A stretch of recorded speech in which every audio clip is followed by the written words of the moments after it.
Muy buenas tardes a toda la comunidad educativa.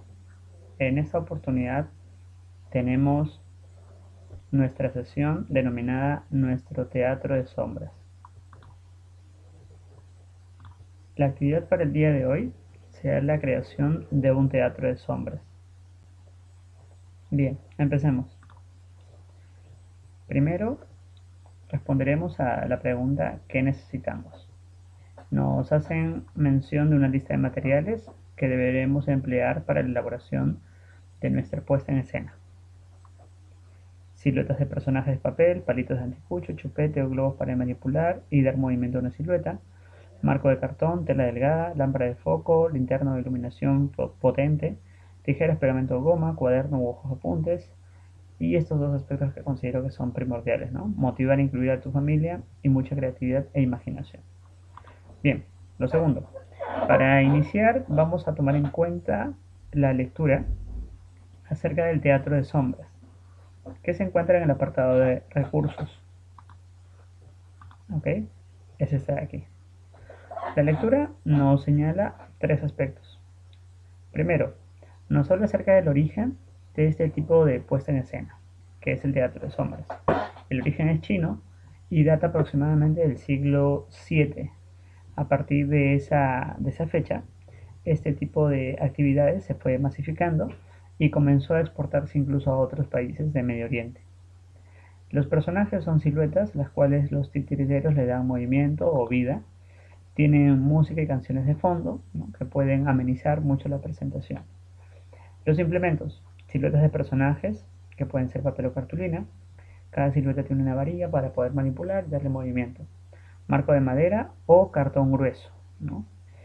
Tela lo suficientemente delgada y clara para poder traslucir lo que se coloca detrás.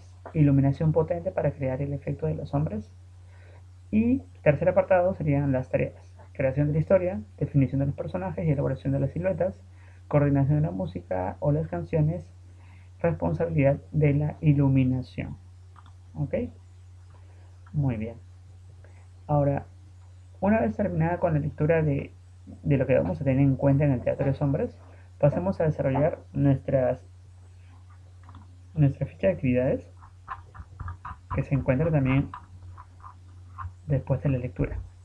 En esa ficha de actividades lo primero que vamos a hacer es planificar nuestro teatro de sombras. Con la planificación nosotros debemos generar ideas que nos permitan tener en cuenta todos los aspectos más importantes que queremos comunicar.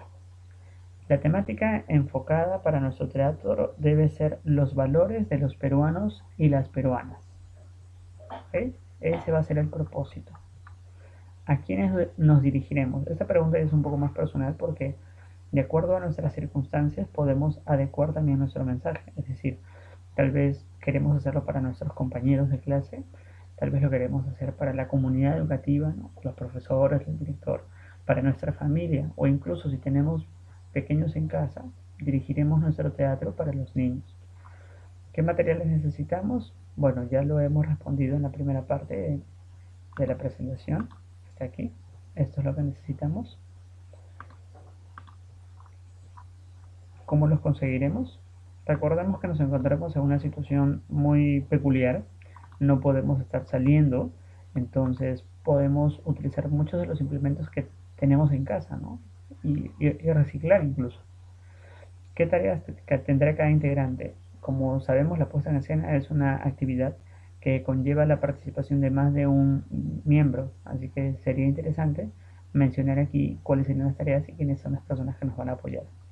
Las tareas asignadas son equitativas: cómo se siente cada integrante, en qué momento ensayaremos y, lo más importante, ¿no?, dónde. Establecer un buen espacio para poder desarrollar nuestra puesta en escena. Muy bien. Lo segundo es la elaboración de la historia. Pero antes de elaborar nuestra historia, otro aspecto que debemos completar son, por ejemplo, la consideración de elementos. Por, Podríamos empezar por la letra A, que son los personajes. Si mi temática habla sobre los valores de los peruanos y las peruanas, ¿qué personajes me podrían ayudar a desarrollar esta historia? Podría ser tal vez un niño, podría ser un hombre o una mujer, ¿no?, un peruano o una peruana que verdaderamente pase por una situación y que eso sea obviamente mencionado. Luego, el lugar, una breve descripción de dónde se van a desarrollar los hechos, indicar la duración de la historia y finalmente el argumento. El argumento, a diferencia de lo que vamos a ver más arriba, líneas de arriba, es una noción de lo que quiero que tenga mi historia, ¿no? De manera sucinta, muy breve, muy corta, la voy a contar aquí en unas cuantas 5 líneas. Ahora, si quiero entrar en detalles, la estructura más sencilla es la que tengo aquí, ahora sí, en la elaboración de la historia. Inicio, nudo y desenlace. Ahora, por si no recordamos qué cosa es inicio, nudo, desenlace, la estructura de toda narración tiene esos tres elementos, ¿no? O tres apartados: el inicio, el nudo y el desenlace. En el inicio hacemos la presentación de los personajes, los lugares, los ambientes. En el nudo se desata el problema por el cual tienen que atravesar los personajes. Y finalmente el desenlace viene a ser la solución a ese problema.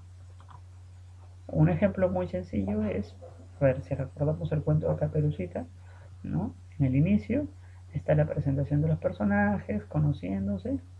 Luego en el nudo se desata el problema y en el desenlace es la solución a ese problema. ¿Ok? Entonces, más o menos con esta noción, nosotros ya podríamos completar la estructura de nuestra historia. ¿Ok? Inicio, nudo y desenlace. Y finalmente vamos a responder las preguntas 4 y 5. Elaboramos el guión técnico. A diferencia del guión narrativo, que es nuestra historia, inicio, nudo, desenlace, el guión técnico va a incluir los diálogos, manejo de implementos, coordinación de música de fondo, que será necesario, y también el manejo de la luz. En esta primera versión lo trabajaremos en hojas. Luego escribimos en las siguientes líneas nuestra versión final del guión técnico, incluyendo todos los elementos mencionados anteriormente. ¿Ok? Finalmente, para concluir, no nos olvidemos que nuestro borrador debe ser revisado por una persona que podamos tener en casa, ¿no? Aquí está. Pedimos a un integrante de la familia que revise el guión. Realizamos los ajustes o modificaciones necesarias y elaboramos la versión final. Bien, finalmente también les voy a compartir, vamos a descargar y compartir por nuestro medio de comunicación habitual, WhatsApp, ¿no? Un ejemplo, que es un cuento de los tres cerditos de Sofía Yasmín Buemi, para que ustedes también puedan tener una noción mucho más precisa. Recuerden que el día de hoy solamente nos vamos a dedicar a crear el guión. ¿Ya? Creamos el guión de nuestro teatro de sombras. Y ya para la siguiente actividad vamos a darle todos los insumos para que ya tengan ustedes la puesta en escena. Bien, gracias por su tiempo y quedo atento a cualquier duda o inquietud que puedan tener.